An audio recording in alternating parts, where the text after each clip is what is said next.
राष्ट्रोन्नति के पथ पर नित्य प्रेरणा।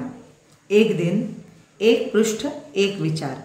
श्री गुरुजी समग्र 12 खंडों का संक्षिप्त रूप भारतीय विचार साधना पुणे द्वारा प्रकाशित किया गया है।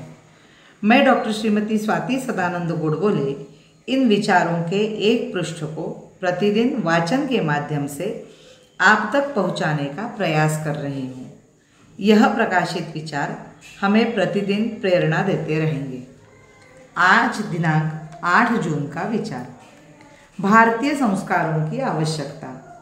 25 जनवरी 1967 को कोल्लम, केरल में कुछ प्रौढ़ सज्जन श्री पणिक्कर के निवास स्थान पर श्री गुरुजी से मिलने आए थे।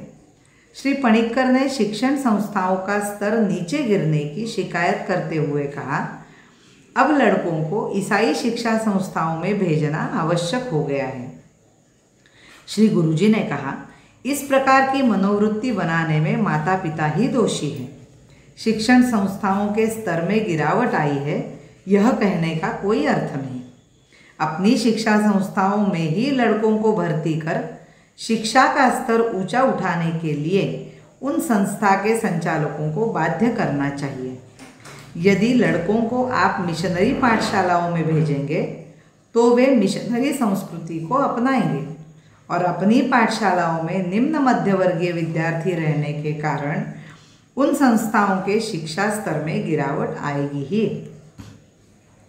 श्री पणिक्कर, परंतु कॉन्वेंट पाठशाला में अंग्रेजी अच्छी पढ़ाते हैं। अब तो दुनिया भर में लोग अंग्रेजी भाषा जानते हैं। श्री गुरुजी, यह एक भोलेपन की भावना है, वह अंतर्राष्ट्रीय भाषा नहीं है।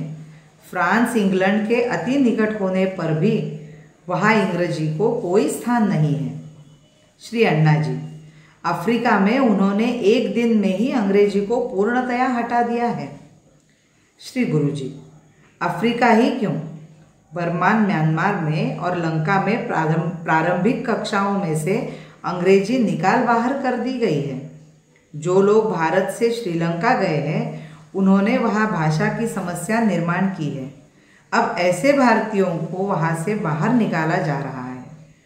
अपने यहाँ कठिनाई यह है कि अंग्रेजी के नाम पर अपने लड़के भारतीय संस्कृति व जीवन पद्धति से विमुख होकर कट जाएंगे। श्री पणिक्कर, कॉन्वेंट में जाकर वे उच्छृंखल बनते हैं। श्री गुरुजी, हाँ, लड़के घर में कुछ भी संस्कार ग्रहण करते नहीं हैं। यदि अपनी संस्कृति के अनुरूप घरों में वायुमंडल रहता तो राष्ट्रीय वृत्ति में इतना अधपतन नहीं होता।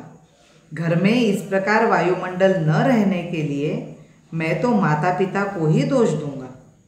हमारे बचपन में वेदघोष सुनाई देता था। सुबह हम माता पिता से उत्तमोत्तम स्तोत्र सुनते थे। ये स्तोत्र अनायास कंठस्थ हो जाते थे। संस्कृति के संस्कार नई पीढ़ी में संक्रमित करने का प्रयास इंडोनेशिया में आज भी होता है। उपासना, पंथ, इस्लाम रहने पर भी वे रामायण और महाभारत को भूले नहीं हैं।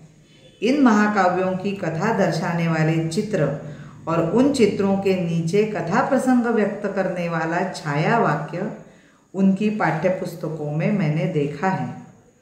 इन प्रेरक कथाओं को पढ़ते पढ़ते लड़के संस्कृति के अनुकूल रहते हुए बड़े होते हैं।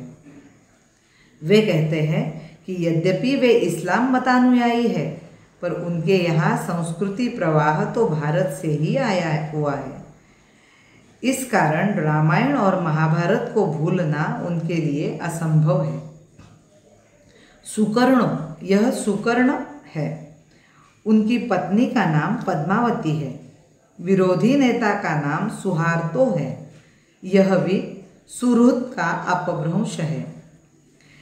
दिव्य गुणों का आरक्षण, दुष्ट दलों का दर्प दलना। दिव्य गुणों का आरक्षण, दुष्ट दलों का दर्प दलना, मानवता का पथदर्शन। मानवता का पथदर्शन, यही हमारी शाश्वत टेक, यही हमारी शाश्वत टेक, यही हमारी शाश्वत टेक। भारत माता की जय। वंदे मातरम।